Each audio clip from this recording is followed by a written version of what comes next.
ایک سوال اور آپ نے خطبے کے دوران فرمایا کہ وہ جانور جیسا کہ آج کل ہر چیز میں فراڈ اور 2 نمبری ہو رہی ہے، وہ جانور جو ہیرا پھیری کرتے ہیں دانتوں کے ساتھ، یہ بیپاری حضرات منڈیوں میں، اور وہ جانور جن کے سینگ جڑ سے بالکل نکال لیے جاتے ہیں، اور اس کے علاوہ اگر کوئی ایسا مسئلہ ہو تو اس بارے میں رہنمائی فرمائے، کیا ان کی قربانی صحیح ہے؟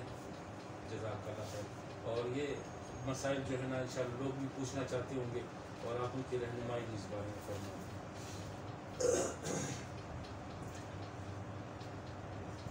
بسم اللہ الرحمن الرحیم۔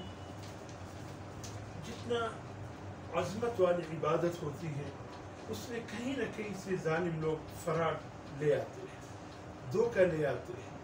اب قربانی کے جانور میں بھی یہ اس کو پالنے والے اللہ ان کو ہدایت دے دے، اس قسم کے لوگ ہوتے ہیں کہ دین سے دور ہوتے ہیں، اور قربانی کی عظمت کو وہ کیا سمجھتے ہیں؟ اس نے تو مال بنانا ہے جس طریقے سے بن جائے۔ اب قربانی کے جانور کو خراب کرنا، اس میں عیب لگانا، لوگ جانسے میں ان کے آ جاتے ہیں، خوبصورت سمجھ کر لے لیتے ہیں، اور پھر وہ قربانی اس سے ہوتی ہی نہیں ہے۔ تو اللہ پاک ان کو ہدایت دے۔ ایک سلسلہ یہ آیا ہے کہ بعض علاقوں میں لوگ ایک عمر کے حصے میں جب چھوٹے چھوٹے سین ان بیلوں کے نکل آتے ہیں تو یہ کوئی آرا مشین لے کر کے اس سین کو جڑ سے کاٹ دیتے ہیں، اور اس وقت جانور کو ایک قسم کا نشہ دیا جاتا ہے، اور اس کے بعد جب وہ نشہ اتر جاتے ہیں کافی دیر تک جانور انتہائی شدید غصے میں ہوتا ہے، جو قریب جانا چاہتا ہے جانور اس کو مارتا ہے۔ تو اس کا مطلب یہ ہے کہ یہ سینگ کاٹنے کے بعد اس کی دماغ پر اثر پڑا ہے، بہت ظلم ہے۔ اس قسم کی جانور جس کی سینگ جڑ سے کاٹ دیے جائے یا ٹوٹ جائے اس کی قربانی قطعا نہیں ہوتی۔ یا اسی طریقے سے 4 دانت کے جانور کے 2 دانت کسی طریقے سے ضائع کر کے اس کو بھی 2 دانت کہہ کر کے پیش کیا جاتا ہے، یہ بھی ایک عیب ہو جاتا ہے جانور میں۔ خدا کے لیے ایسے عیبدار ایک اچھا ایماندار صحیح شخص سے جانور لے لیں۔ دیکھیں جانوروں کے اس قسم کی جانور سے بچنے کی کوشش کیجیے۔ بکرا، بکری، دمبا، دمبی 1 سال سے اگر کم ہو تو ان کی قربانی نہیں ہوتی۔ البتہ اگر دمبا ایسا ہو کہ جسامت میں اور فربے میں کافی بڑا ہو اور 1 سال کے دمبوں میں چھوڑ دیا جائے، قد میں ان کے برابر نظر آئے تو وہ بھی صحیح ہے، اس سے بھی قربانی ہوتی ہے۔ اسی طریقے سے گائے، بیل اگر 2 سال سے کم ہو تو پھر اس کی قربانی نہیں ہوتی۔ یہ خیال رکھے کہ عمر کا وہ رہے۔ اور اسی طریقے سے جس جانور کے سینگ جڑ سے اکڑ جائے، جیسے ابھی میں نے عرض کیا تفصیل سے، اس کی بھی قربانی نہیں ہوتی، اس سے بچنے کی کوشش کرے۔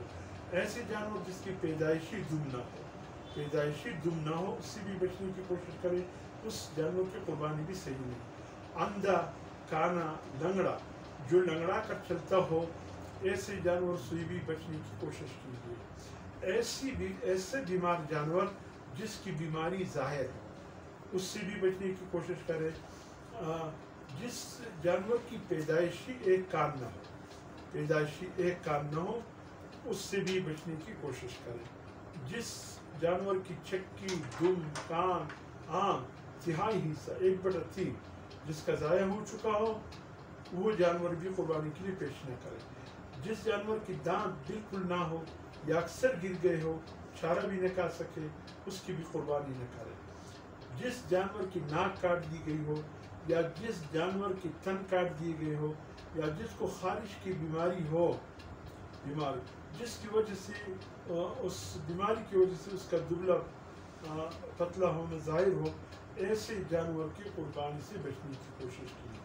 دیکھیے یہ قربانی اللہ کے حضور ایک نذرانہ ہے، اور نذرانہ بھی بیٹے کے عوض میں ہے۔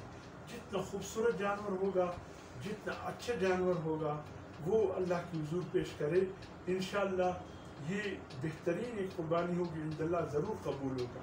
عجیب بات ہے، اپنی کہانی کے لیے اچھے جانور ہم ذبح کرتے ہیں، قربانی کے لیے دبلا پتلا ہے، بس کہتے ہیں کہ بس گردن سے اتر جائے۔ ارے کیوں گردن سے اتارنے کی باتیں کرتے ہو؟ ایسے جانور کی قربانی دو جو کل تمہیں گردن پہ سوار کر سکے۔ یہ مریض سے، کمزور سے، یہ عیبوں والے جانور اللہ کے حضور پیش کرو گے تو پھر اللہ سے کیا توقع رکھتے ہو؟ اللہ سے کس رحمت کی توقع رکھتے ہو؟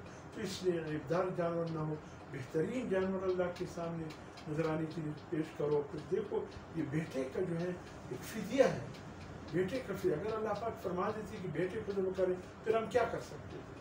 شکر کرو اللہ نے ایک فدیہ بھیج دیا، اور یہ ایک فدیہ ہے، اور فدیہ جتنا خوبصورت ہوگا، جتنا بہترین ہوگا، اللہ کی حضور پیش کرو. انشاءاللہ ضرور اللہ پاک کسی جانور کو قربانی پیش کریں قبول فرمائیں گے. باقی لوگوں کی باتوں سے دور ہٹو، وہی باتوں پر عمل کرو جو اللہ اس کے رسول کی باتیں ہیں.